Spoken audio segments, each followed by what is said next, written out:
that enlisted man. I'm not sure exactly where he ended up, but yeah. Benari? Yeah. What kind of name is that? Indian? He's Jewish. Little Jewish Jewish? dude. Yeah. Wasn't Marina Ben Franklin Ar- in the military for a little while? No, or no. Keith Robinson, one of them? Keith Robinson was. Keith Robinson, yeah. What? Keith might have been. No, Drummed Tony right out. Tony Woods was. Tony Woods. A lot of people were. I thought Uh, Marina. And Dean Bill Dean Cosby. Dean Bill Edwards. Cosby was in the military. So was George Carlin. Well, in those days, everybody. George Dean Carlin. Edwards was, I believe. Dean Really? Edwards was. Yes, he was.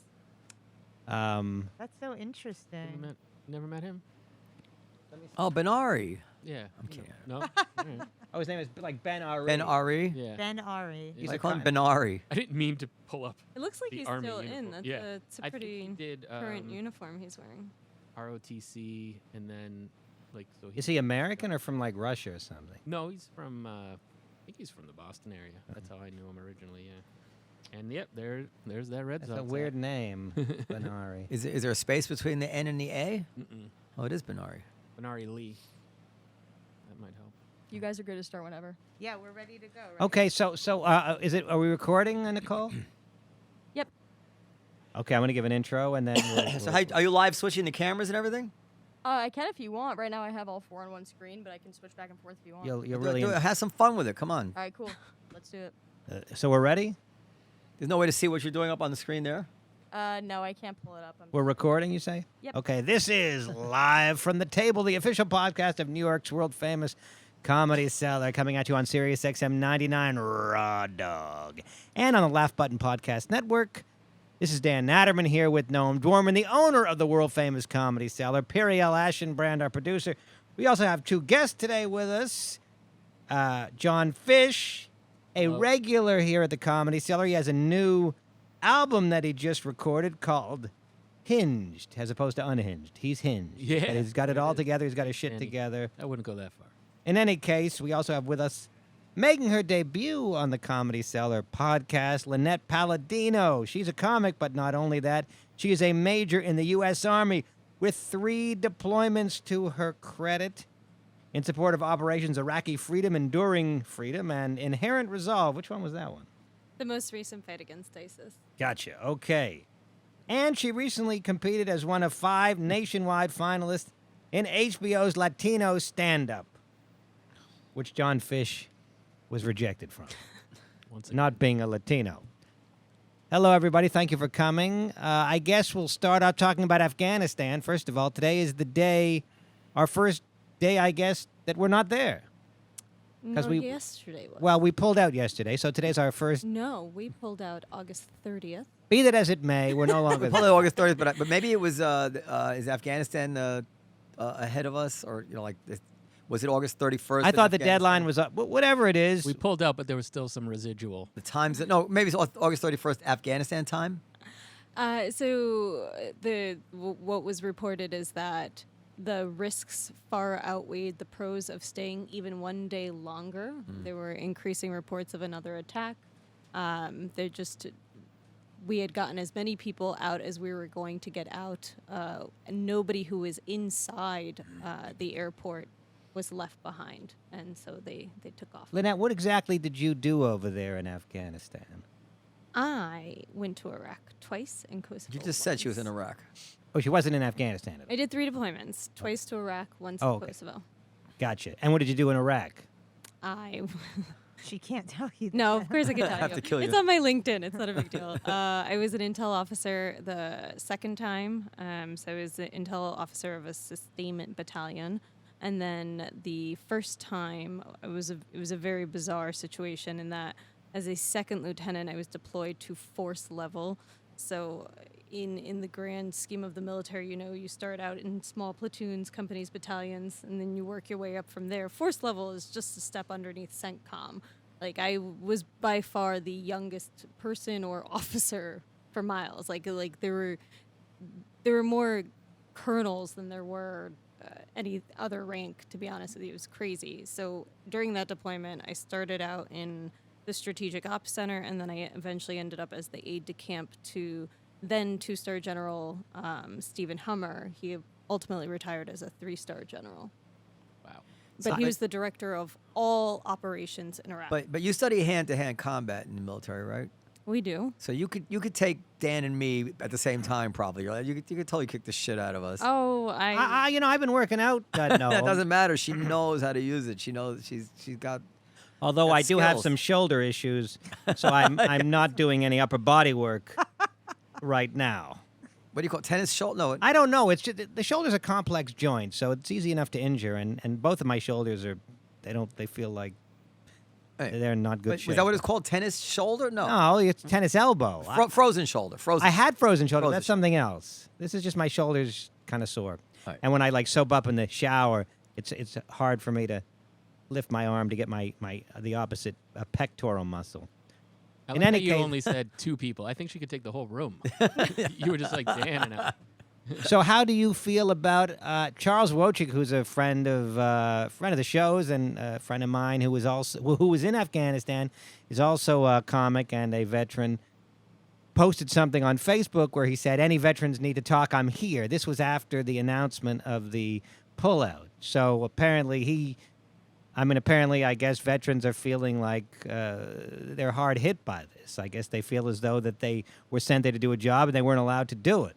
No, I don't know if you feel that way. That's been a really common refrain, and I don't think it's necessarily that we were sent there to do a job that we didn't get to do. I think the frustration is that, we shed American blood, we wasted trillions of dollars, countless hours, deployed to a country that fell so quickly and easily, and then you had all of these obstacles in place to return or to not only repatriate American civilians who may be dual citizens, Afghan and American, but also the people who helped us. There were countless roadblocks to getting them their special visas so we could get them out of Afghanistan. And that's not even necessarily to say to get them into the country. Like, we had areas where we could have taken them. We could have sent them to, Kyrgyzstan. We could have sent them to the UAE, to Doha, Qatar, any number of military bases we had throughout the Middle East, so that we could finish the vetting process, which was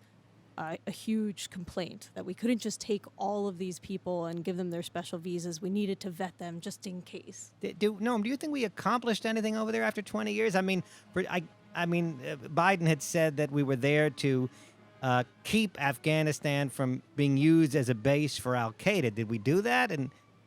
And is that all? And yeah, I think that it's interesting. So when you read people, the people who want to justify pulling out, they focus correctly on all the things we absolutely failed at, all the things which were still as bad or as worse than when we got there, all the fact that the Taliban is resurgent, that many people hate America and all that stuff.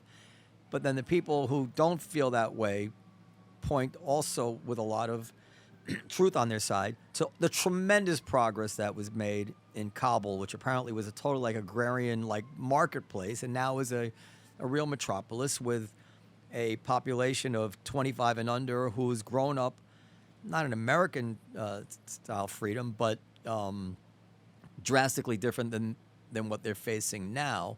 And you see these videos have come up on YouTube already, these women risking their lives, saying, "Please, you don't know what you've done to us. My life is over. I had a life. I could go out. I could walk on the street, and now I'm afraid for my life." And you have to read something into someone who's desperate enough to throw their baby over a razor blade fence to a stranger, a woman who's ready to risk her life and go on a YouTube video. These are all people who know that what they're doing, people hanging from airplanes.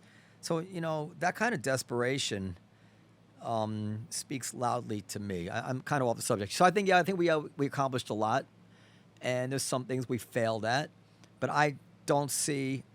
So I could go either way on pulling out, depending on the day and if I had more information. But what I can't go either way on is the moral failure of leaving thousands of people who really, for all intents and consequences, should be considered as American naturalized citizens. The technicality of the passport should not apply to someone who's risked their lives for years to help American soldiers. That's just, we had people like Periel and me, but just like crying hysterical tears because some children were separated at the border, at the Mexican border, from their parents, right? And here you have people just left to be slaughtered. How could we do that with with the United States of America? We couldn't bring in 10,000 more troops, get everybody out safely. Taliban wants us out. They go to hell. We're not leaving until we get everything out that we want to, including these people and this material, and we're not giving up the air base, and we're going to extend the perimeter. And yes, when we're finished all this, we are going to leave, which is what they wanted. So you imagine they would huff and puff, but they would let it go if they knew that we were actually doing what we said we were doing, because they don't want to give us an excuse to stay. So if they started attacking us and start shedding American blood, you would think they would realize that would be counterproductive. You can never be sure. But I'm kind of ashamed. They do those polls, like, are you proud to be an American? This is the first time I think I'm like, no, I'm not, like this week, I'm not proud to be an American. I don't understand why we did that. I don't understand it. I don't know that any administration has been left with a lot of choices as it comes to Afghanistan. Afghanistan historically has never been ruled by a central government. I think the lifestyle that you alluded to in Kabul is only enjoyed in Kabul. It's very much a nation of, there's two countries, there's two Afghanistans. If you live in rural Afghanistan, what's happening in the capital doesn't affect you in the least. I think that's where we failed, outside of Kabul, and there's some other cities I think which have similar. There's huge cities. There's that have some similar freedoms to Kabul, but yeah, in the countryside apparently, it's not like that. But I don't mean to interrupt you. Go ahead. No, I think your frustration, and especially when we're witnessing the desperation of the civilians we left behind, be them American or Afghan, that's what Dan was referencing in Charles's post on Facebook. I think we all feel that frustration. I think it's a huge lesson for us to not get involved in other countries' affairs or nation building or things like that. But then you have the opposite argument of, well, if we are the world police, then how do we stand by and watch atrocities happen like in Syria? Well, there's a threshold question, and it's not sufficiently dealt with, which is that we promised people we wouldn't do this to them. That has to mean something. I used the analogy the other day that if I see you about to jump out of the window, I don't have to do anything. Like I can just sit there and watch. It's not nice, but I can just watch. But if I say to you, jump, I'll catch you. And then you jump, and then I leave. Well, that's quite different. If you're relying on my word, and that's why you jumped, then yeah, I have to try to catch you. I don't disagree with you. And but we told these people to jump. I would offer the argument, would Afghans be any better or worse off had the U.S. not sustained a war there for 20 years? That's another... I don't know that question matters so much, though, because we were there. It does matter. We were there for 20 years. It matters because during the Obama administration, that war became known as the drone war.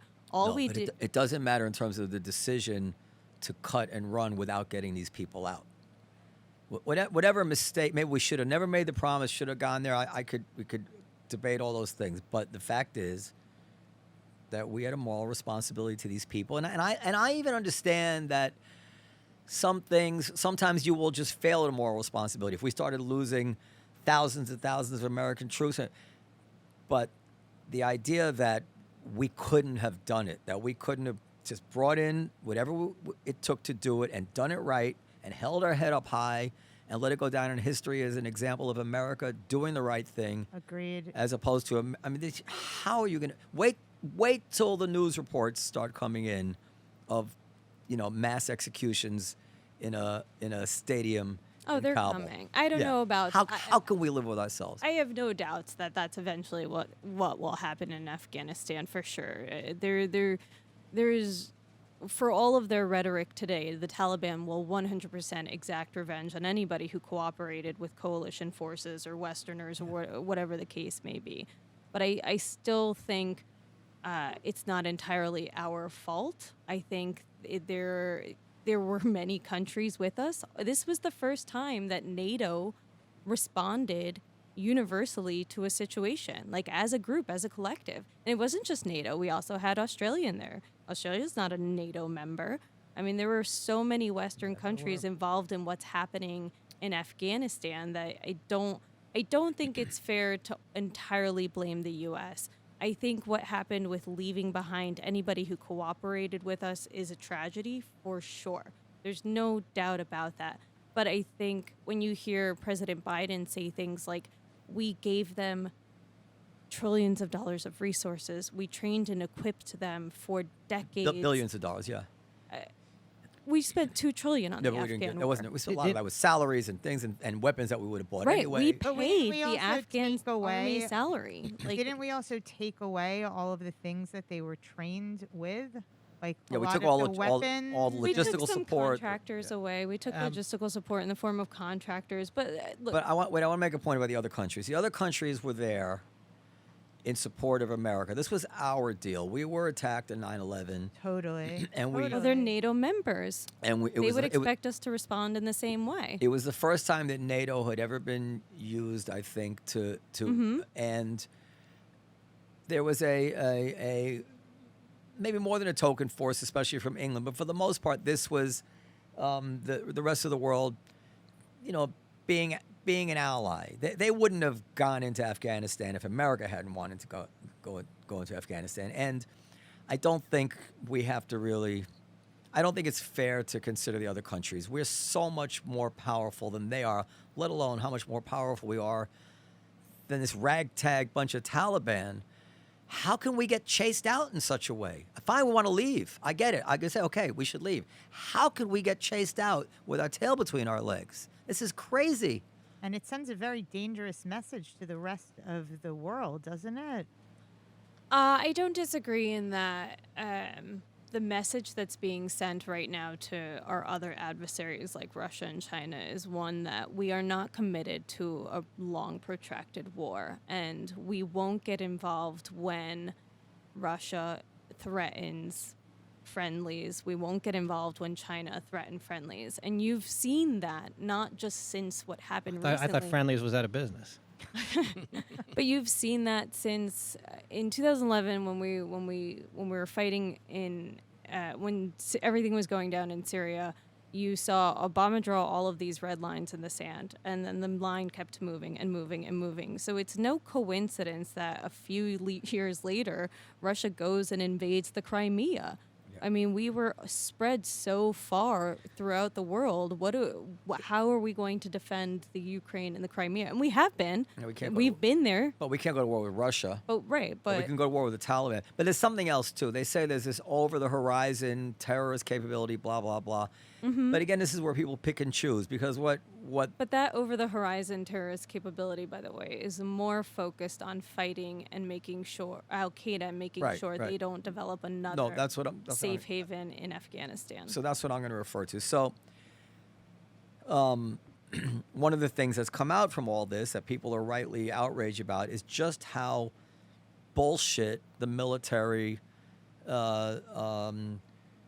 wisdom has been all these years, how we were always just about to succeed in hearts and minds, all this stuff, these constant optimistic, rosy scenarios. So fine, the military really doesn't know, and our intelligence really doesn't know. I take umbrage with that point because hold on, I think hold on. Let me a just lot make- of people are trying to draw comparisons to the Afghan papers, like these are the same Let- Vietnam papers. And Let me make the point, then you can. So, and our intelligence capabilities told us that Kabul would hold and the Afghan army would hold, and of course, I don't think any of them predicted it would go like this. But anyway, my point is this.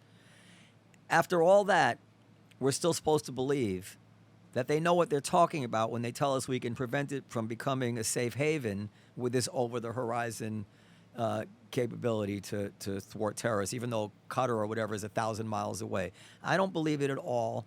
I think the world is ever more dangerous. The dangerous technologies were mostly invented in the 20s and 30s and 40s, and we're coming up on 100 years. I don't know how much longer you can keep them out of the hands of peasants, and I think we need to be there in order to prevent something calamitous which is probably inevitable anyway, but something calamitous happening in the world. And the only country that can do that, unfortunately, is the United States of America. We just cannot just turn and go home. So go ahead. But Noam, who has the stomach for that? I mean, I've been making this point as an intel analyst for a decade. The only way you're going to change Afghanistan is if you do a full and total occupation. The way we never left Germany, the way we still haven't left Korea, that is the only way you change Afghanistan. You need to go through a cycle of 3 generations. Yeah, The first why generation not? says, fuck you. The second generation's like, these guys aren't so bad. And the third generation's like, I don't know what you boomers are upset about, but I fucking love life now. I definitely don't want to go back to Taliban. It all depends. It's like global warming. It all depends on You how. say why not, but I guarantee you the other 3 people in this room haven't thought about Afghanistan since the last month. Nobody was clamoring. I don't even know if Afghanistan came up in the debate with Trump and Biden, but it just depends on how. It did because it came up in the way that the Trump administration negotiated the peace deal with the Taliban, Right, which was horrific. But by it the didn't way. come up that Biden was like, we need to get everybody home. Anyway. Look, I think I always have to temper what I'm about to say because I am still currently serving and President Biden is my commander in chief. But I don't think it's a coincidence that Careful. we have pulled out now because the situation was never going to get better. The writing was on the wall. Admiral Mike Mullen, chairman of the Joint Chiefs of Staff, said that years ago. It was always going to be like this. I don't think So anybody this is my point. predicted. It depends how. Go ahead. No, to finish the point is, I think Biden pulled out now because in 16 months we have midterm Okay, elections. but give it another 4 weeks. Get everybody out. But anyway, How come? it How just, come? Can I- I want to make a point. It depends on how seriously you take the threat, like global warming. People who really believe that global warming is going to be the end of us are ready to spend trillions of dollars and get rid of air conditioning and put us through all kinds of inconvenience because the threat is so real to them.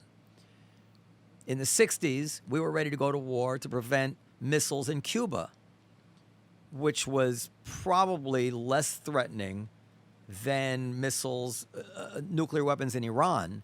Yet we're already kind of going to acquiesce, it seems, to we're not going to go to war to prevent nuclear weapons in Iran. So question is, how serious is the threat of a terrorist safe haven in Afghanistan with nobody on the ground to see whether chemical weapons are there, radioactive materials, whatever it is. So if you're like me and you believe that this all is going to end in a calamity, number one. Number two, that this all makes it more likely for Iran to get an atom bomb, that these vacuums will be filled by people who want to do horrible things. Then, if you believe that threat, then you say, yeah, well, it's worth it. We'll spend the billions of dollars every year, and we're going to stay there and wait this out. And maybe when the youngest person in Afghanistan that grew up in freedom is 60, maybe the genie won't go back in the bottle so easily. I love that. Yeah, I'm that's all for that. And an American but president who could get on TV and explain it, all of a sudden would move the polls because people don't have a firm He'll be the idea about last one. Afghanistan. I do Well, not think they should still do the American right thing. I population has the can't. stomach for that. I mean, don't there's so what- many things that a majority of the country believes in that I would stand against, and this would just be another one. What if a majority of the country told Periel that they wanted to make abortion illegal? And I said, well, the country wants it. You say, no, I don't agree with it. I don't agree with it. I don't understand what that means that nobody has the stomach for it. I mean, we've been there for 20 years. Like, so suddenly it's just like, all right, we're gonna bail now, and Because a total You guys are occupation kind of stuck. isn't. We were in Afghanistan in the last year with 2,500 soldiers on the ground. Yeah. That's not what it takes to keep that country. You need hundreds of thousands of soldiers in there. Are you gonna go? No. I'll send her. Are you gonna? I mean, I don't. I was in Iraq. I I don't- don't answer that. I'm I don't not- think that's a reasonable question. No, I'm not gonna But go. do you 'cause want your son to go? I don't know. I mean, But my, that's my, what it my is. husband served in the army, so like I don't know. In the And U.S. I- Army? No, in the Israeli army. By choice? I mean, to my knowledge, isn't service in the Israeli army required? No, actually, you can You get can out get of out. it You if can you get out. want They to. go. So In yes, any case, by choice. And I don't think that that's a fair question. Like, I don't Well, think can we move things on a little bit, because we could theoretically be talking about this all evening, and we have to get to John's special Hinged. She wants to answer. I do want to say that, let's keep in mind that, the current military, the biggest statistic veterans like to throw around is that we are less than 1% of the population, right? So there's 330 million people in America, and you're telling me less than 3 million people since Korea have served. I mean, that's asking the people currently serving to go again and again and again, like we have been. So this would be my answer to you. And I promise you, if there was forced conscription, if there was a draft, we would be out of Afghanistan so fast, and people would be like, that really sucks for them, but you're not going to have the hand wringing that you have now. Yeah, if there were a draft, it would be different. Either we'd be out, or they would have to lower their ambition in terms of what they do there. That doesn't mean that we wouldn't rue the day we left when there's another 9/11. Yes, but it's really easy to say, let's stay there indefinitely and let's finish the deal when it's not you. But this is, that's always the case.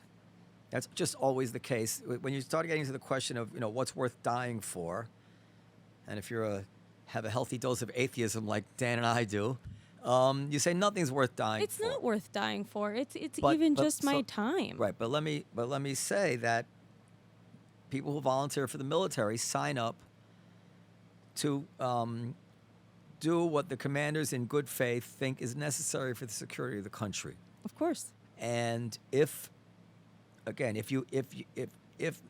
preventing a calamity, or if the odds are at least significant that a calamity might be prevented, that is well within what people are signing up for when they join the military, and it's a tragedy if anybody dies. But and let's take that and put it. Wait, hold on. Let's just take this thought and put it back in history. So you see this thriving democracy of South Korea now, right? Mm-hmm. Compared to the North. Now, at the time in the 50s, if you said, you want your son to go die for these Koreans? You'd be like, no, of course not.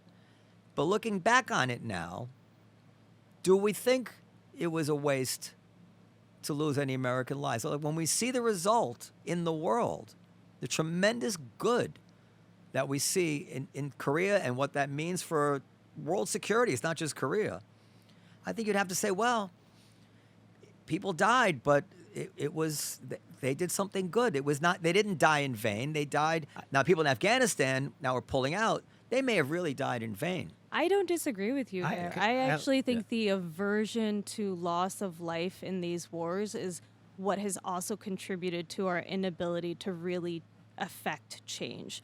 I mean, every time one soldier dies, especially in our NATO members, like in ally states, like, in Italy, when they would lose one soldier, and I know because I worked with them, I worked at NATO headquarters, like, it was devastating to them. So I think we are not going back in there. But here's the proof. Here's the proof. It seems to me, I could be wrong. But look, and that's not to minimize any loss of life. But it seems to me that if you poll military people, they're the ones saying, no, we should have stayed. We shouldn't have pulled out like we did. I would just get a word in here. I don't think. I think it's immoral to have an all-volunteer army. I think that I just don't think it's right. I agree. First of all, you say these kids are signing on to defend America or to defend our interests. When I was in Iraq doing shows for the troops, that was not what I was hearing.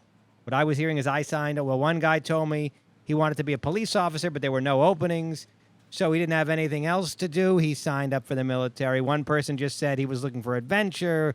One person said they gave him $60,000 signing bonus. These are kids.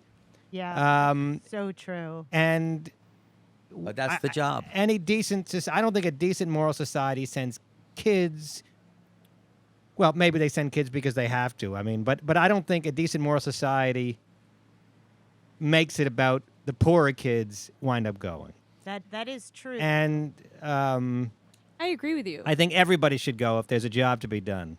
I mean, I wouldn't want to go. I might suddenly come down with a case of bone spurs, but don't go by me. I'm saying offense, Dan, if you're I were too old. designed a decent moral society, You got a fucked up shoulder.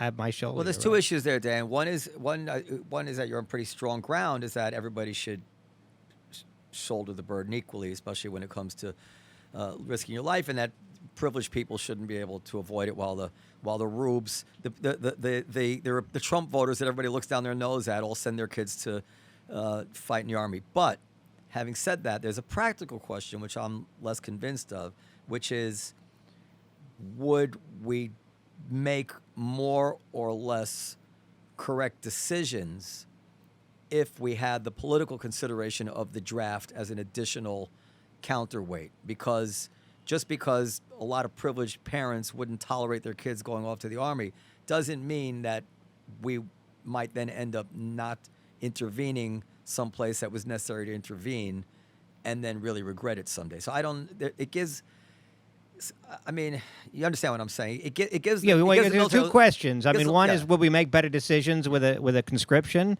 and the other is, morally speaking, is it right to not have everybody do their? The world is fucking dangerous right now. Like people. Okay, before World War II, like that was the last big war, right? There was no atom bomb. Like there were no drones, there were no atom bombs, chemical weapons, or I mean, there was no.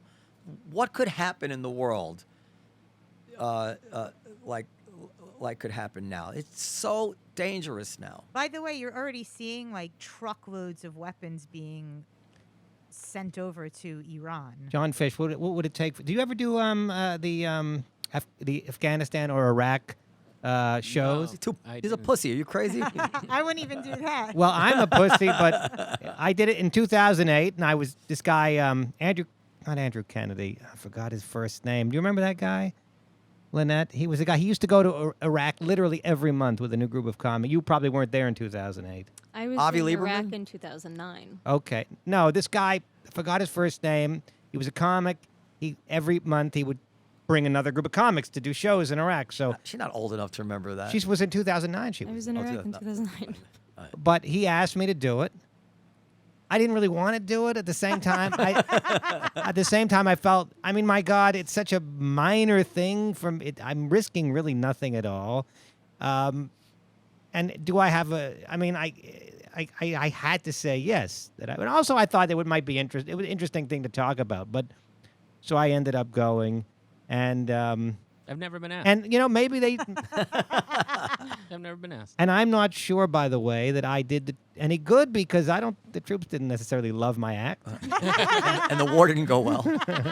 But It's all your fault. just to man. bring this full circle, we did participate at a transfer ceremony, because I happened to be on a plane coming from Iraq back to Kuwait, where there was a deceased service member on board, and we did that ceremony, and we put our hand. I put my hand on my heart. You know that thing that we saw on the news with Biden? I didn't see it. Yeah. Yeah, with Well, where the they caskets transfer coming off the stuff the and I don't know what they call it. It's not a casket, but it's it's a drape. It's an American flag covered casket. Yeah. it's but it's a special casket that they use to transport. Anyway, they called a dignified transfer. So I was at a dignified transfer in Kuwait when they because at first they got to transfer it from Kuwait to wherever the plane that it goes in, and then anyway. So Biden was apparently looked at his watch, or so it would. Did you see Multiple that? times I read. Did you see that, John? No. There was a video where it looked. I only saw once. It looked like me at the end of my set, where I'm hoping because sometimes you look at your watch to know if you've done 45 minutes. Yeah, maybe he just had an Apple Watch and it was saying like time to stand up.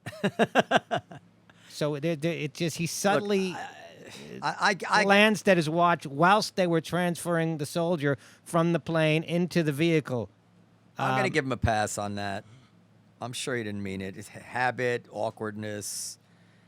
I mean, I don't believe he's under a lot of pressure. He really messed up, and the weight of all that, assuming he's a decent person, which I think he is, has got to be really, really heavy. I really, in a year, I would love to know how people will judge this moment.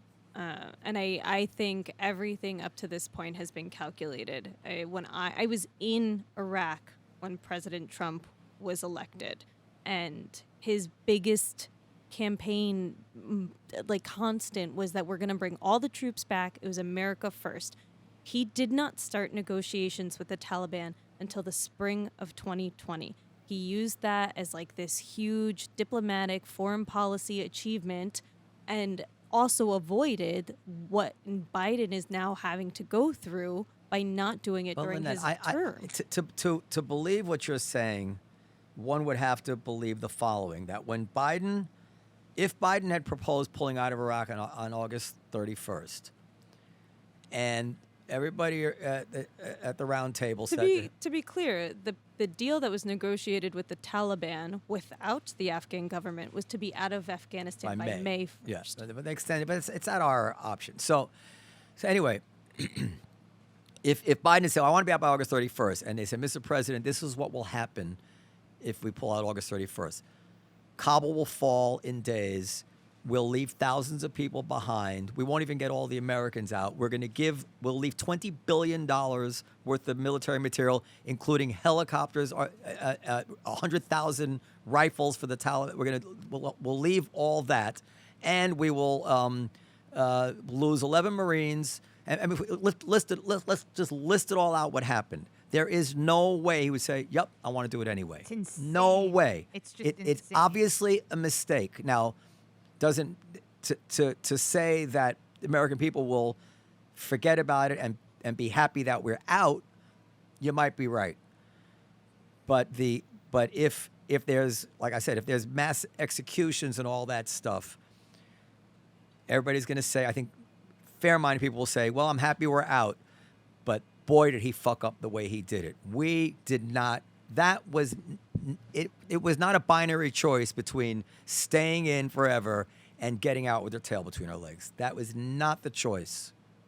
A proper commander-in-chief would have had a show of strength. He would have gone in there. He would have beefed up whatever. I said it before. Beefed it up with whatever show of strength he needed to do. Escorted everybody out. Told the Taliban, don't make a fucking move or we're not leaving at all.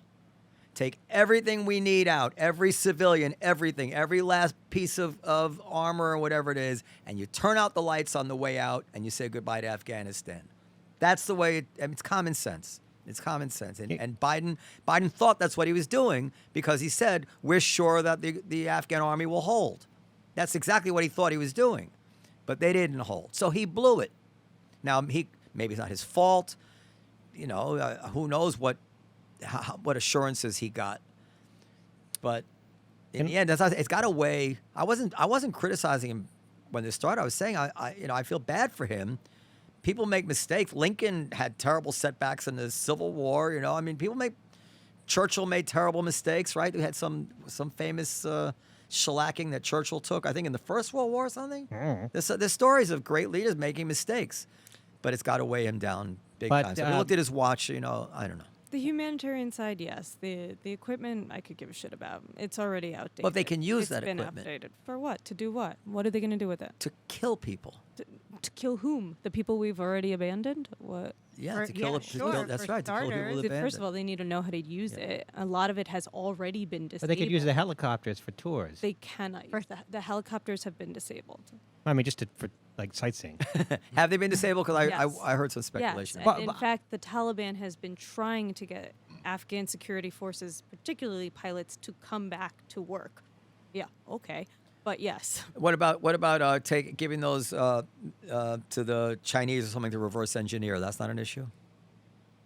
What are the Chinese going to do with it? Invade Taiwan? Probably. No, I mean to reverse engineer American technology of some sort. I'm asking. I don't. No, it's universal technology. We sell this stuff. We sell it to everybody. Okay, fair enough. Can we move quickly to Jon's special? I know it's an abrupt change of gears. Yeah. And since you bought this a is test, like when you do a benefit show and they show like Yes. a 5-minute video of the kid that's dying that you're doing the benefit for, and then they're like, And now here's dick comedy. jokes. And they often look a little bit like you. Well, let's just back up and say I think if of the two of us, I think I would be more apt to go to war than you. Oh, of course. Yeah. well, Jon's in good. John, He called me a pussy like 10 minutes. well, Jon's in good shape. He looks like he's in good shape I anyway. am not, but thank you. Still in Looks better like shape you than never Noam. considered a military career. How old are Jon? you, John? I'm 40s. You're too old. He's too old. But Yeah. in a younger Jon, when 9/11, you were a perfect age when 9/11 went down. Did you ever consider putting on the uniform? I was very depressed in Brooklyn. No. Okay. No. And you know, listen, it is really interesting to think about like what's worth dying for. How do you process this stuff? Because you take someone like John McCain, who was tortured in Vietnam, and he would tell you it's worth it to send kids off to die for this sort of thing. And who can speak with more authority than he could, right? So it's not just like some privileged dude like me who doesn't really know how to process it. This is a guy who put his money where his mouth was. So, but it is true that we do recruit people who really don't have access to the kind of things that privileged people. And look, absolutely. Oh, that's rude. No, I disagree with that comment. I don't You know guys if are it's making rude. It's no. You guys actu- are making assumptions that the military is this homogenous, Trump-supporting organization, I didn't say any of those things. She did that. or and I didn't that mean- we lack resources. I didn't say any of those things. I mean, it's a material fact that there is presence in multiple hundreds of high schools all over the country, and the demographic is not is the lower income places. I mean, I have friends in the military, and That is fundamentally not okay. true. Well, if you go to the Upper West Side of Manhattan, where my people come from, you're not gonna find a single parent with a kid in the military. Maybe that's exaggeration, but very, very, very few. If you go down to Alabama, it's quite common, right? So it's cultural. On the other hand, I know somebody in my family who was ready to join the military because, they had nothing going on. My father was served in the U.S. military. But that's a different time. And of course, there are. I don't take it personally. It's not like everybody is desperate joins the military. There's people who. That is a stereotype that has persisted since like the 80s, when judges were turning to people and going, you can go to jail or you can join Right. the military. What do you want to do? And it's so offensive. I can't even what's begin to offensive tell you. about it? Why is that Because it's making an offensive? assumption that we're all low income. Yeah. Low income I don't comes think with that's what its she meant. own. That's not what I said, though. But you just said that. But I think it's fair to say that people with low incomes, sometimes that's the motivation for joining the military. It's the motivation for at least some of the military. I think there are two motivations that I think are three, but I think two. One is economic anxiety. That is clear, or the ability to get training, get a career. Like a person I know wanted to get training at a career for something, so that's a legit reason. But a big factor is also cultural. There are certain parts of the country where joining a military is considered just a very ordinary thing to do. I Middle don't class. disagree with you. But Well, why don't we there- ask You, Linette? you would disagree with that? No, I don't disagree with you that in certain parts of the country, particularly as it relates to enlisted ranks, you are more likely to find communities that are pro-military. Yeah. It's a problem outside of Colorado Springs and Fort Carson. It's like it's just becomes this self-licking ice cream cone where the closer you are in proximity to it, the more normalized it is to join the military. Now, of course, the farther away you move from bases, which there aren't a lot in the Northeast, there's Fort Drum, which is practically fucking Canada, and then there's Fort Dix in New Jersey, and then the rest are around Virginia, Maryland, but then you have the South, or you have the West, that's a problem So in why did you itself. join the military? Back up. That's a problem in itself. The other majority of people joining in the military are people with a family legacy of it. You did it because your father did it, your brother That's did it, your cultural, mother too. did it. Right. But that's not to say that that we're coming from low income No, backgrounds no. or that we're coming from a lack of options. She said that. I didn't say that. I bristle at that because some of the smartest people I've ever met are the ones in the military. To operate a submarine, you have to be a nuclear engineer. It's not. Well, first of all, having not having money is not the same thing as not being smart. So Well, no, I agree with you there, but the equivalence is that if you are coming from a low income situation, you are also coming from a situation that lacks resources, and that means a quality education. yeah. Well, I mean, so the Army will market itself as a way to get an education, a way to get a career, a way to learn a skill. So clearly that is And those are all true. right. And so to the people who are moved by that, I don't think it's any one thing. But then also, like our friend Clint Watts went to West Point, And that's a whole other, like, more intellectual, I guess. And you have to do very well in school to go to West Point, It's right? a different breeding Yeah, ground. When yeah, you're going to the academies, it's completely different. You need to have like a senator nominate you. It's not even necessarily that you were the best in your class. It's just that you had a commitment to wanting to go. Maybe you're an athlete, maybe you're a good scholar, but ultimately you still have to get that recommendation from a senator that says, yes, I think that kid should go. And then that's how you get in. I personally have a problem with the academies. I think the attrition rate once you graduate from an academy is way too high. I'm not sure that their obligation is equal to the amount of resources that go into educating them. I mean, I went through ROTC. I had a 1-year scholarship, and this is during the height of the Afghanistan-Iraq war. I mean, I was in college in 2004, 5, 6, 7. Like, I got a 1-year scholarship because everybody wanted to serve, and it was that difficult to get a scholarship. I still had school loans. I think what Periel was saying, and I hate to defend her. No, you ever, don't have to defend but me. I have to I think what defend she's saying. myself. I think what she's saying is that there's a lot of people in the Army who, if their parents had money, might not have joined.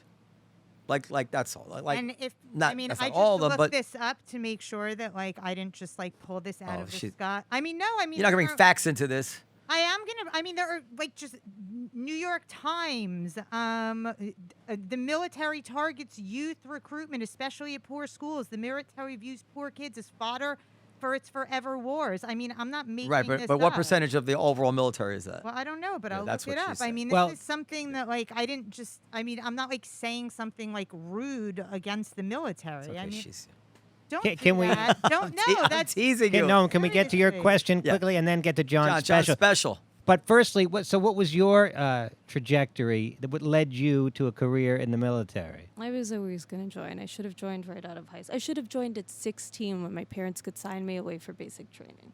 Because Because it was always something I was going to do. But unfortunately, I come from a community where it's uncommon. And so it wasn't until I got to college and I gained a little bit more independence that I started that conversation. that community being. I grew up in Bergen County, New Jersey. Oh, okay. Did you ever feel in danger for your life while you're in the military? Of course. But who cares? We care. It's interesting. What was the situation? Why are you rolling your eyes? This is interesting. Because they make whole movies about this kind of thing. I think there are certain types of mentality that, like, if you're going to allow the constant threat of danger to cripple you, then you don't belong in the uniform, because it is the fact of life. Also, you're not gonna last. You're gonna wash out. I know, but tell us, what was it like? Like, what was the? Can you talk about it? Yeah, it's fine. I mean, so here's a perfect example. When I was in Iraq the first time in 2009, there was a series of bombings. They were really high-profile bombings. Like, they had bombed the Ministry of Justice. Like, it was completely obliterated. This was in August of 2009. Hundreds of people died. And then that kind of started off this wave of attacks on not only U.S. bases, but then Iraqi civilians. And then it really was at its zenith with the elections that year. So when they held elections in March 2010, it was constant mortar attacks. But it's like, okay, whatever. They're not accurate, Like, I mean, this is a big base. It's the equivalent of dropping a bomb in Central Park. If it hits you, it's bad luck. And yet you get stage fright. I don't get I'm stage kidding. fright. I've had stage fright maybe twice. Yeah. Well, it's not obviously like I won't comparable sing. level wise, but it's like when people are like, "What's your worst heckler story?" You're like, I don't care. Like, you get heckled, it's not a big deal to you after you've been on stage 1,000 times. It's like the same kind of thing. Like, it becomes the background of your life. No. Well, Yeah, mortar fires, I- heckling. It's all the same. I was saying it's not equivalent in that way, but it's You have a job to do. I don't know. It's just, you just have to go do your job. I mean, it's the same thing for comedy. Like, our job is to entertain and to be funny. And if you're going to be morose and, I don't know, if you're going to cripple under the pressure, then don't do comedy. Like, if you don't... well, now you tell me. If you don't take your obligation to be an entertainer seriously, then you shouldn't be on stage. Here, she's right. I mean, it sounds like what she's saying is obvious, but it's not obvious to a lot of comedians. You take an oath. Yeah, but some comedians don't look at it that way. Yeah, Like, yeah, They're they- an entertainer first, you know. Yeah. Well, you're they saying, are- Noam, that some comedians feel that what's more important is for them to tell their truth and the audience be damned. Yeah, or they don't give a shit whether they'll tank the room or they don't feel an obligation to do their best. I think you can do that when it's your name drawing the crowd. But if you're in a lineup with a bunch of other people, and I mean, it's not a cheap night to come here. No, You know, so you have an obligation to entertain. absolutely. It's not just comedians. I go through this with musicians as well. It's like people got dressed, they put on makeup, they got a babysitter, they came out, they're spending money. You know, do the right thing. Don't leave them in Afghanistan. They relied on you. Hinged is the name of John's new. I'm sponsoring the next war in Afghanistan. That's a CD. It's a DVD, a CD. It's gonna be an album, and then we'll put the video and special up on YouTube. Yeah, Now, the goal of an album these days. these days, I mean, are people buying albums? I think you probably get some purchases. I still get stuff from my other albums every once in a while, but mostly it's to be played on Sirius and Spotify. But you get money when they pay it on Sirius. Yeah, and I would like to do not even an album. I just want to record myself doing 45 minutes, and I guess I might contact Liz about that as well. Yeah. Just to get like 45 minutes at the Fat Black Pussycat, Yeah. and I'll Great call what's his name to record. What's that guy's name again? T Dizzle Tony Deo, Tony Deo. the guy who brought you the little figurine. Oh, that guy's a good guy. Yeah. He's a real nice guy. and- Why would you choose Fat Black? Can I ask? Well, I need a room, and that's the one that Noam. It gives comics that. But John recorded his at Gotham. Yeah, but then I'm not really plugged in at Gotham. I mean, it's easier for me just. Troublemaker. Hey, I asked Liz. Gotham, We weren't doing them yet here. I would have done it at the Underground because built-in I audience. agree with you at the end. Built-in audience. I had to fill Gotham pretty much by myself. This is during the pandemic you did it? It was at the tail. It was in July. Oh, yeah, we were. But you also were working with a producer that could help you out. Working with the great laugh button. The laugh button. Yeah. Okay, so I would just be doing it on my own, and it's just easier for me to use one of the rooms here because I have a relationship. And there's a built-in audience at the Comedy Cellar. Right, but I would still question why you would choose Fat Black over the Village Underground. Because the Village Underground is a premier room here that's not easy to No, get. you could do the Underground at certain times, 6 o'clock show or whatever it is. Well, yeah, You're I would get welcome, Dan. 6 p.m. show, Give them 6:30. Come on. which yeah, I don't know. You know, you wouldn't fill it. I mean, you might half fill it, and then you draw the curtain. But the rooms in the Fat Black now have improved a lot. Yeah. When was the last time you were there? Pre-pandemic. Yeah, you have to come after the show. Walk over there, go see. It's a big change. But Dan, do you want to record a special or an album? No, I just want to record 45 minutes, 30 minutes, 45, whatever it would be, an hour of my comedy to play on Sirius. I'm not interested in an album because I think I made $20 last year off. Well, my Dan, if you want to do that, another way to do it would be just to do 3 or 4 20-minute sets or Yeah. 15-minute sets. You can do that too. And I paid But- $25. so you don't need video, right? You just need the audio. Just the audio. Yeah, so you could just edit them all together Oh, from that's smart. individual sets to make one album. Nobody would know it's not a continuous show. Right. Then and you could use the built-in audio, I guess, at the Oh, we have our audio is studio quality. studio quality. Yeah. Okay, so maybe there you that's go. There we something go. to I consider. feel like we just had a production meeting. Yeah. Yes, I think. If it's video, it'd be more difficult. But even then, you could just wear the same outfit every night. No one would know the difference. But audio is really a no-brainer. I mean, a lot of live albums are made from takes from Yeah, there's numerous like, shows. 'cause I did 2 shows, and like, for instance, the first one I do a joke about being bald, and I say I balded from here, not here, and in between the breaks, they're like, you have to say Although on there is top some- and the front, so they have to take those words and put them. Mm-hmm. So they chop stuff up. Any good engineer could do that for you. Choppy, choppy. Choppy, choppy, baby. You Choppy, can edit choppy, it choppy. yourself, actually. It's pretty easy. Okay, well, that's something to consider out. So, I mean, you did a set in French, and you just wrote a novel. I think you can handle some editing, some light editing. I think he needs to do an audio book. That's what I really think he needs. Oh yeah. That's a good Well, idea. these are all That's a really good things idea. that I will be pursuing. I yes. see. Would When you that- want Dan to narrate that book? Yes. Yeah. I want him No, to do my. he wrote a novel. You know, I this? do, He yeah. should, he should I read his know, own book. Yeah. I'm well aware. Tracy Morgan read his book. Did his audio? Maybe Tracy Morgan can read my book. no, that would. I'm a Spiro. Tiffany Haddish also narrated. That's her pretty easy to memoir. do. You just call up Dean Edwards. Yeah, And you ask him. amazing. Amazing.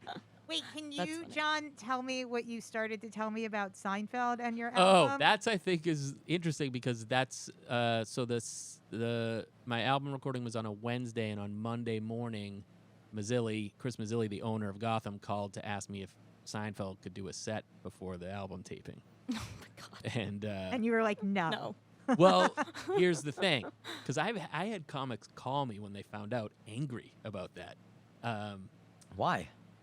because it's kind of like that's your night. It is your night. You know, that's like, but I had just followed him at Gotham the previous Friday, and the audience couldn't have been in a better mood. Yeah, what kind of a crazy idea would that I mean, if would he's that only have doing gotten? 20, how much time did you say he did? Well, here's the thing. He did about 25 minutes, Mhm. but nobody says do 20. Like, he could have done 40. He could have done Yeah. it. You So know you what I took mean? a chance. But Yes, but he Was doesn't there a do that. part of you that's like, well, you better be taking me on the road with you now? Well, that's the thing. I had opened for him years ago at Gotham. Mazzilli got me to open for him, and I brought that. And I've introduced him a dozen times between here and Gotham over the years, maybe 24. Still has no idea who I am. I've had conversations with him up So at the no, it comic doesn't strip matter. and stuff. So yeah, he comes in and he's like, "Who's the young man that's recording an album?" I'm like, "Right here. I'm almost your age." You know? well, he's got about 15 years. Yeah, on no, you, at I mean, least. he is, yeah. But you know, he actually gave me as much eye contact as he ever has. He laughed at a couple of my jokes. We talked for a little bit, and he had George Wallace with him. Oh yeah, they're And pals. George Wallace, out of respect, I was like, "Do you want to do a set?" And he was like, "No, I just here to watch Jerry." George Wallace, the comedian, not the governor of Right. Alabama. Yes, but And I had a joke in my act years ago about George Wallace, the governor of Alabama, doing the weather. oh, Precipitation now, precipitation tomorrow, precipitation forever. But nobody got it, so I stopped doing it. But in any case, killed here. You get it, Periel? Just killed here. I think so. She doesn't get it. Does anybody get it? No, but I like what he does. Because Like- George Wallace, he said segregation. Oh yeah. That's a yeah, it yeah, was a George- famous speech where it said Yeah. segregation now, segregation tomorrow. yeah. So, Oh, so that's yeah. brilliant. But George Wallace, I remember meeting him years ago, back when the weekend pay was $50 still. The governor of for sets. Alabama? Yes. Yeah. And we were up at the comic strip, and this is such a classy move. I've always watched other famous comedians, and he's not even like famous. He's pretty famous. Yeah, I guess Vegas, huge. Everyone knows him because he has billboards over there. But they kept trying to give him the spot pay, and he was like, "No, that's okay." And they kept insisting, and he just handed it to the servers, like right there. And I just thought that was a class move. So, anyways, I told that story. Jerry liked that story. Then Jerry gets up, does his thing. He only does like 20, 25. Crowd's in a good mood. I'm getting amped up, and he introduces George Wallace. Oh, no. Yeah, and me and the laugh button guy, you know, we were just like, what the fuck, what the fuck, what the fuck? But I choose to believe that classy man realized the moment, and he literally did 2 minutes. He said hello to the audience because he hadn't been on stage in 18 months. Oh, wow. And he got off after just saying hello, told a joke about someone that Jerry had been talking to in the audience, told a joke about Jerry, I think, and said goodnight. Now, did Jerry mention why he doesn't like the Comedy Cellar so much anymore? No, but Could you ask him? I heard the rumor that he thought he got that the he light, thought right? He got Yeah, lit. but I thought he got over. He's been there since then. Yeah. But I mean, yeah. So there was this. He thought that Artie Fuqua had given him the light, But he was but of taking a course picture. he never did. Was that? Artie doesn't know what a light is. No.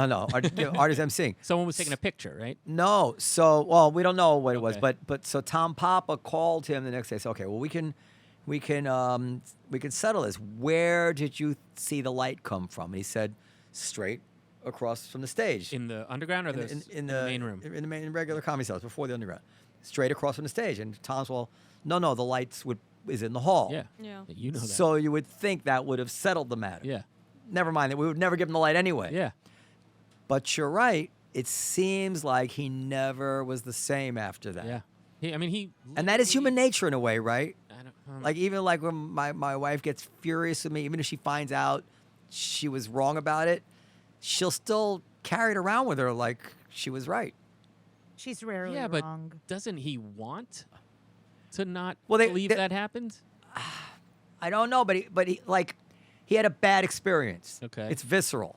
So it just becomes associated with the cellar. I had a Yeah. bad time there. Doesn't matter that it was all in my head. It was all misunderstanding. The But point he is that I had a bad time there. But he had 20 years good times, and also like He was never here that often. Well, he was here a Was lot he? when he did his documentary. Oh, okay. When he needed us. No. When he was doing his documentary, we were the predominant. Okay, he was yeah, here. that's right. Now, also, but there's other things. So he and Mazzilli are friends. Yeah. They're actually Okay. friends, and he didn't even like me. So nobody likes you. no, I'm kidding. No, he doesn't know me from hole to Okay. wall. So But that's part of your strategy, is not bothering celebrities. You try to be. yeah, but I know most of the celebrities. I just don't bother them. But he actually doesn't know me. He looked right at me one time. I had no idea who I was, and then came back actually and apologized. He says, "Wait, you're Noam. I'm sorry. I should have realized who you were because I was trying to help him with something." But anyway, so it could just be because they're Sure. friends. Yeah. No, and it's it's very Jerry. The Room. People say that The Room is very Jerry, but I don't. Yeah. That's like a little backhanded thing against Jerry, but I don't think that's the case. It's a backhanded thing against Jerry. Well, they say because Gotham is like very sterile and very like. they say- I just thought my classy suits. I think cosmopolitans. Gotham is not It- cosmopolitan. it's a little bit more It's Art Deco. formal, right? I mean, the Cellar's a little more laid back. I didn't mean Yeah, but- cosmopolitan. I meant cosmopolitan. Oh, cosmopolitan drinks, the yeah. drinks, Now, Gotham is nice, but Jerry came up in the comic strip and the improv. So Sure. why? So it's not, which is much more No, similar I to the agree Cellar. that I would think that Right? Yeah, like yeah. there's the Well- scene in Comedian where he says, and he's in the cellar. I think he's in the stairwell, and he's like, "This is what I remember. Like this is the Yeah. smell of the comedy club." Yeah. Of course, I think that. Yeah, that's He's exactly also, it. He's also Jerry now. Yeah. He wants to drive his Porsche, one of his Porsches, right up Well, front, and go. there is the famous story. This is another story that could be where Melissa, who used to park his car for him when he came here, Oh, yeah. dropped a bag of weed in the car Oh, jeez. by accident, and we had to call him up and tell him. Yeah. So he might have been pissed about that. That- Like they don't do that at Gotham. That sounds more. No, there it's Coke. Yeah. That's hilarious. But it bothers me. I mean, it just bothers me. Sure. I mean, but Well, all the we other have Aziz and all the Edie other and big- And Ray all his Romano pals and work Dave here. Chappelle and Chris Rock. Well, but everyone else, yeah. another reason, like it's like, why does he not? Chris Rock, Yeah. Colin Quinn, the people, Tom Powell, the people he socializes with, the people who are his Yeah. friends, hang out down here, and still he'll go to Gotham and be by himself. Yeah. He's got to have a grudge against us. That's a good Let's chance. get him on the That's a good podcast. chance. Well, that's not likely to happen anytime soon. Well, if we do, Or maybe you could. Maybe we you could could do work it in a car. Lynette, where do you perform? Generally, I perform with you. Matter of fact, Down the street. you booked me, like, Lynette booked me. She did a show at the West West Side. Side Comedy Club. Yeah. So I know you work there. You say you work at Greenwich Village Comedy Club. No, the Grizzly Pear. Oh, the Grizzly Pear. Oh, okay. Now, how is West Side Comedy Club? What do you mean? In what way? Is that a good room? I've never been there. I've had good experiences there. Yeah. I mean, they They're don't tr- They're trying. I was there one time when it was closed. I never been. they don't do the kind of business you do, but nobody does. It but, can be a nice room. Yeah. but it's decent, and I'll be there tomorrow night actually with Dave Juskow. If it's crowded, it's great. Yeah. Yeah. Yeah, I like it. Do you think that a Comedy Cellar would work up there? Yeah, Comedy Cellar I- North. I fail to believe the hoopla that this is all based on, or no one thinks it's all based on, but there's a huge chunk of the walk-in traffic that is You're saying the location. responsible for the success of the comedy. No, but it's No, not. we have zero walk-in traffic. No, but I it's know, not that it's it's a just a walk by cool stuff. neighborhood. It's a So cool when you're neighborhood. deciding where to go But- for your night out, and you see Greenwich Village versus the Upper West Side, Sure, you might say sure. to yourself, "Oh, Greenwich Village seems like a cooler place to go." That's true. I- But I think a good show anywhere in this city, people will go to.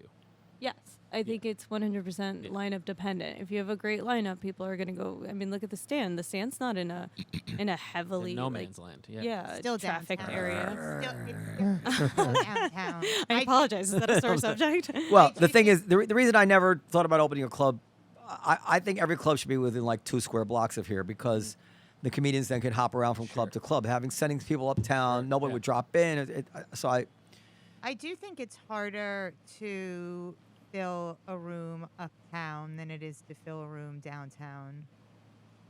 I mean, when I moved to New York City, we're talking like right before 9/11, so like just over Where'd you 20 move years. here from? Boston. Oh, that's right. I knew that. The weekends here were no less, no more crowded. Gotham was in its old location. Stand Forget up New the York. weekends, though. What about during the week? The whole thing. Like we had shows on 9 and 11, Sunday through Thursday, where the midweek winter shows would be one long show. Like I would we were host slow for years. Yeah, it's so. Yeah, and when the I'm- weekends were just as crowded at the Upper West Side, the comic strip, Stand Up New York on the Upper West Side, comic strip, Gotham in its old location on 22nd, Dangerfields for whatever reason was always still packed. So this place was prestigious, but not any more crowded than any of those places. It's things that have happened since then. Yeah, but that's definitely changed. I think there's a lot of brand recognition that comes with being the Cellar, and if you partnered with Playa Betty's or West Side or whatever, and you started a Comedy Cellar North, I don't think you'd have a problem filling your room. You may not be able to do 3 shows a night, but Yeah. for one show a night, for sure. Also, by the way, comics opened in the meatpacking district, Sure. whatever it was 10, 15 years ago, and it was dead. And that That's was a it. hot nightlife neighborhood. And they They couldn't didn't have- give seats away. Yeah, They that- were trying to do a kind of Lower East Side show in a cosmopolitan Yeah, it's like trying to do Area. comedy in Miami. cosmopolitan drink area. You're Yeah. too young probably to remember comics, but I am. But they were a great club. But it was a nice They were- club. yeah, it was a really It was a nice nice club. place. that was a crappy club. Come on now. No, No, it was they- physically very, very They- nice. They really did it. They lucked out. I don't think they had anything. Because do you remember that they had potential for a band? So they would have an extension to the stage, and sometimes the first show would be that, and the second show would be comedy. And, And it had risers like a law school Yeah. It was a classroom, pretty- but- it was they a would pretty leave room. it that way. Yeah, but I think you're For I think us. you're I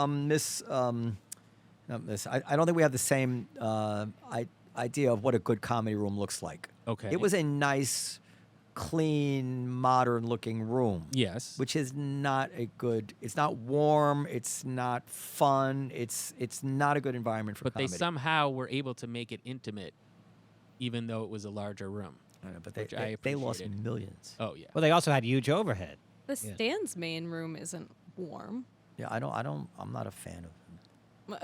But I only say that to say that they're doing comedy well there, and it's not like I would describe that as a little sterile. I'm not like super in the mood to give you compliments right now. But I do think that the way that you do things is exceptional. Well, Like, I built those other rooms. I didn't build the original cellar. but Well, your I'm- attention to detail and the things that you care about and the things that you pay attention to are. Sure. I'm re- never in the mood to give Noam compliments, but I mean, when a room No, but is I'm not like right, super not in the he mood. fixes it. Yeah. And You he know? cares. And Yeah. he cares about the comedians in a way. Well, But I think that's also true of like Gotham. Like Chris Bazzilli, when he's in the room and somebody's chatting, he doesn't hesitate to send security over to shut that shit down. Yes, I think that's a key word: security. Not a lot of clubs a in lot the of city clubs Yeah. don't even have Caroline's security. doesn't even have Yeah. security. It's wild to me. I remember back in the day there was a huge brawl at a club. Huge, like show-ending brawl that I believe began with Todd Lynn. Oh, on stage. I believe that. Do you remember that? I remember that. And the next week, there still wasn't security at the club, but there was a tarot card reader. That was the solution. Oh my God. That's crazy.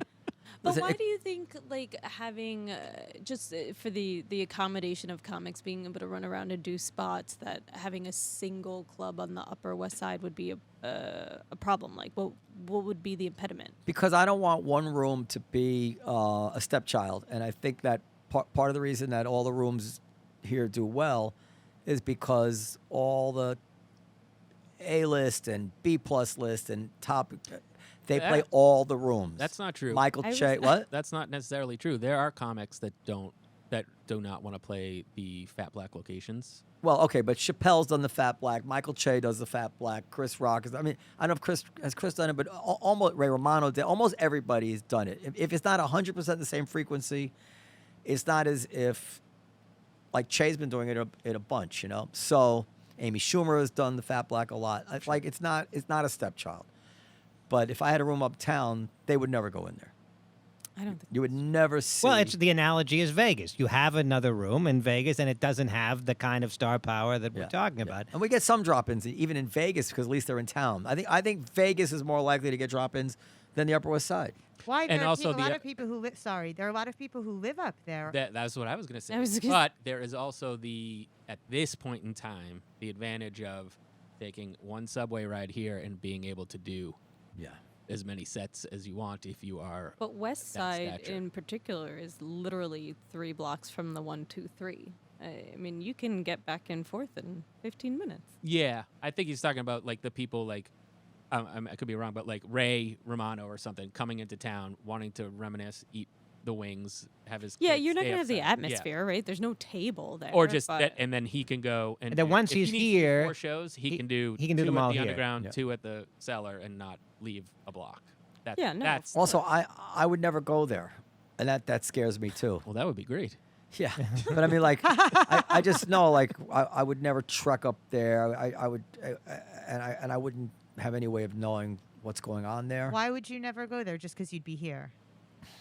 Don't you have any deputies? It's so close to. I mean, it's so much easier to get there, isn't Couple. it? Easier to get where? I mean, it's so much shorter of a distance for you to drive to the Upper West Side. I guess you don't. That's really true, think yeah. of that. well, What's but your address? I have We'll to come Google here map to it work. right now. Right. Yeah. Right. No, I get it. I I don't ju- know. I don't know. Like my show on the Upper West Side. I mean, Judy Gold does it every time she's in town because it's so close to her house. She just rolls out of bed. She comes. She does 20, 30 minutes, whatever she wants. And her son helps book it.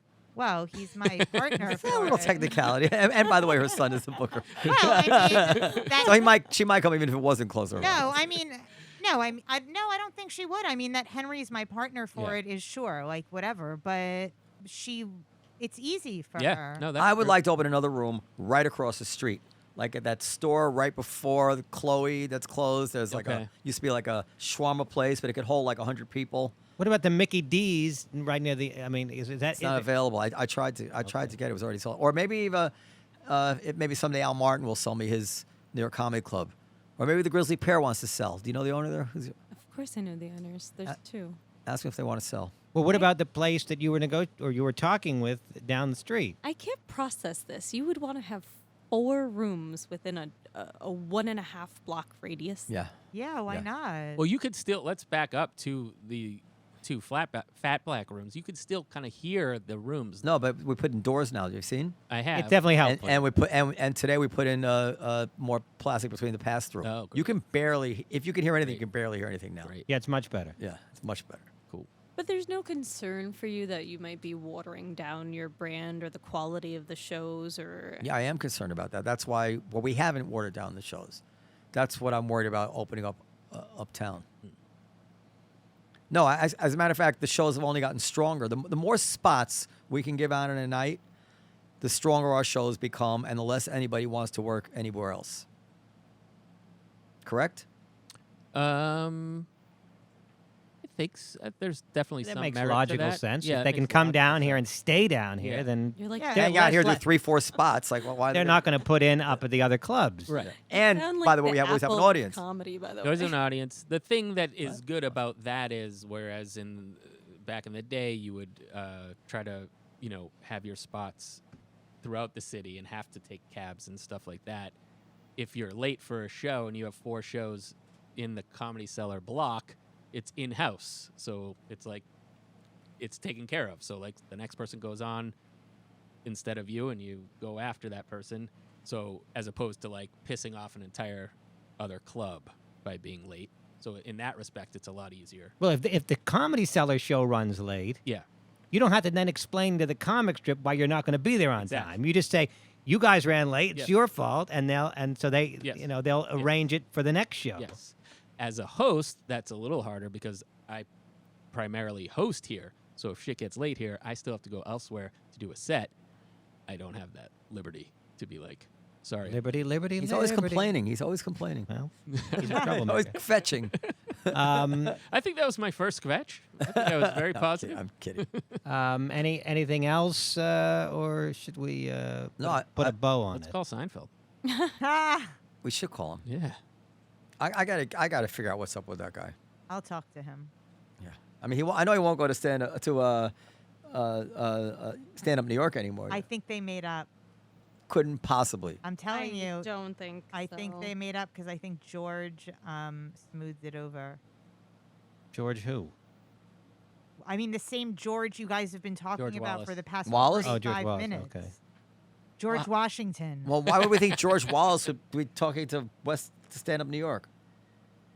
I'm just relaying information. I that know, I've but you got- said like the same George. You've been talking like we're supposed to know who the else? same I mean, George. we're talking about Jerry Seinfeld. We're talking about Stand Up New York. I said I think George smoothed it over. What other George would I be talking about? Look at But us it both seems here. to me Your that husband is a Seinfeld, saint. if Seinfeld holds a grudge against the Comedy Cellar for something I that was just about to say the same thing. If he won't come down here, If he won't 'cause come I down thought it here- got lit, and then he skewers them in the New York Times, I don't see how he would show his face at Stand Up New York. Oh, and the owner's just been just dogging Seinfeld, talking about what a dick he is. And I mean, I'm not talking about Altitude. I'm talking about the Danny's Donnie. well done. Yeah, Periel's friend Donnie. Yeah. it's He got me my vaccine shot, so I really like He it. got you what? My vaccine shot. Oh, Yeah. I could have done that for you. Tracy Carnazzo was doing it for everyone. Yeah, that's who did it, but through Donnie. I would have gotten you like a She got me Not a mine. It generic. wasn't through. I got Pfizer, yo. Pfizer's not Moderna's the one. It's clear now. Is it? Yeah, Google it. You can get a Moderna booster though. Yeah. Yeah. Google Moderna versus Pfizer against Delta. Oh. Well, I got Johnson and Johnson, so Yeah, I this got is probably Johnson my Johnson, last too. podcast. Placebo. Worse than a placebo. It actually did worse than a placebo. You need to get a booster, Dan. Seriously. No, I think it worked because the whole night I had fevers and chills, so something happened. Yeah. You have It was to no get a placebo, I'll booster. tell you that. No, I don't know if it works. No, but it was no. It's going to keep you alive, but it's not that I effective had a against horrific preventing a reaction breakthrough as well. infection. Okay. And Can I you had please COVID. get him a booster? Well, I mean, you Go to CVS, get a booster. but can I mix and match any vaccine with the Sure. Johnson? Go ahead. I had the same question, Dan. I'm like, well, it's easy to get an extra shot of the things that were, administered in 2 shots. What do you do when it's Johnson and Johnson? You're allowed to mix. Dr. Dworman cannot Dr. legally give you medical advice, but he will tell you. If you read about it, it says that you can mix. I will read about it just to verify that I'll do my own research, Come as, to as, Queens as every people are other fond block. of saying. You can get a shot and a slice So are of we? Yeah, Is we're- there other matters that we can discuss, or is that we wrapped it up? You had one other thing. Well, I that had you things. wanted- Doesn't mean we have to discuss it. No, but say the one thing that you wanted. Oh, to it's about your Hurricane joke. Ida. No, about your joke.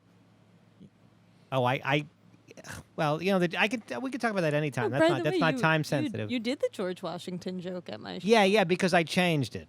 It That did. I was- loved it. You know the George Washington joke where I say we go back and the original joke, Linette, was you say to George, in the future, there will be a majority of the population will be non-white, and George says, really, we're going to have that many slaves?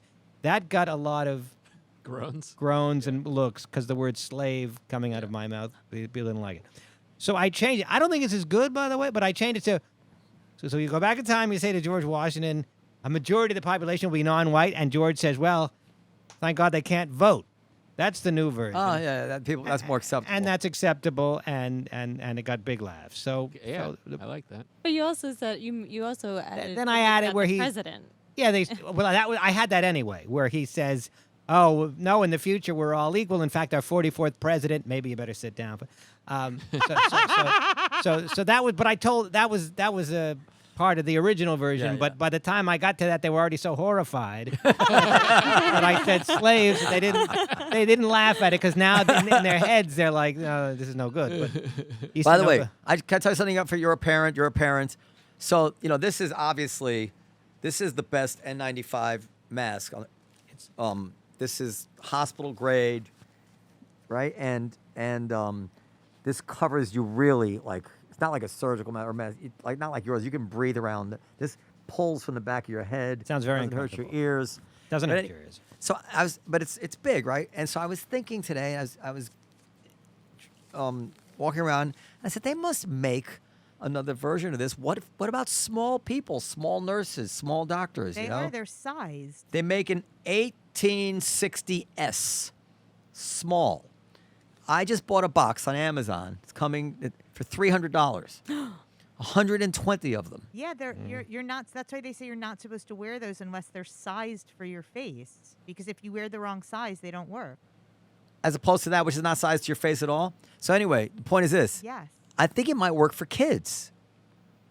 And because I'm thinking, first of all, I don't understand why they're making us send our kids to school. If they're going to approve this vaccine for kids in the next 8 or 10 weeks, why can't we just keep the kids home for 8 or 10 weeks? Why do I have to go through this stress of sending my kid to school now? But anyway, but I think this mask, this mask I can might. tell you why you can't. But Why? Can't get my baby to wear a hat. because there's people who can't afford to keep their kids at home. No, I said the option. Last year, my kids stayed home, and other parents. And by the way, I live in a neighborhood where, there's no poor people, right? So, it wasn't really that they couldn't afford to keep their kids home; it was that they had to go to work, and they didn't have any probably childcare or whatever, or some people just didn't care. But I'm not saying that everybody should stay home. I'm saying they should give us the option to keep our kids home, like they did last year. You could do either one you wanted. They're fine if they all wear masks. If everybody wear masks, if everybody. Well, you're saying wears, but kids aren't going to want to wear that uncomfy mask. They're going to. My 3-year-old wears it, no problem. My son's 8, but he wears it all day long in school. They would no rather problem. Okay, wear but let me it just than show be you something. stuck at home with us. Wait, I really do I want want to show you to. something. Well, Look forward. Okay, you see this right there? Nobody. If I did this on the microphone, you would go ballistic. I can stick my whole finger in the gap in her You mask. just pulled it off of my. No, I could see in there. No. Listen, I don't want to make a Jewish joke, but there's a big gap there between your God, between the mask and the point is that honestly, can I I don't want to interrupt, but I really find the seating situation hilarious. Like, we are all on this side, we peasants, and Noam's in a chair. This is- with a high back, it swivels, it has wheels. He's the the rest host of us of the captain's show. chair. no, it has nothing to do with me rooted- being the host of the show. No. This is not. I didn't create. This is Robert Kelly's Oh, that's thing. That's okay, his thing. well- I thought No, but wait a second. I always say that you sit there, and if you're not here, Dan sits there. I never sit there. No, but she's Oh, right. see, that It is. chair has It status. is laid out as like I'm holding court. You are holding court. No, I'm not. No, yes, you are. All right. Well, I don't know what's with you today, but anyway, point is this: I'm getting these big, and if you don't want one, fine. Send your kid with I'm that cloth mask, whatever it is that Okay, you have my wearing. son wears a KN95, but listen to me, I'm not Yeah. kidding. You should really read about it because the sizing thing is a big issue with the kids. Yes, that is why Okay. I ordered small ones. Now, I have kids' a tiny head. This is a youth hat, so I'm on board. kids' heads are not actually that much smaller. Kids have is big that heads. the small? No, this is the regular one. okay. But I got the small ones, and I'm risking. And I said to myself, I'm going to waste $300. And I said, what the fuck is the matter with me? This is for my kids' health. I waste $300 on dumb shit all the time. Speaking of comedians' dinners, I have to go. Yeah, get exactly. money. I have to go. Come on, you gonna come see the Pussycat for a second?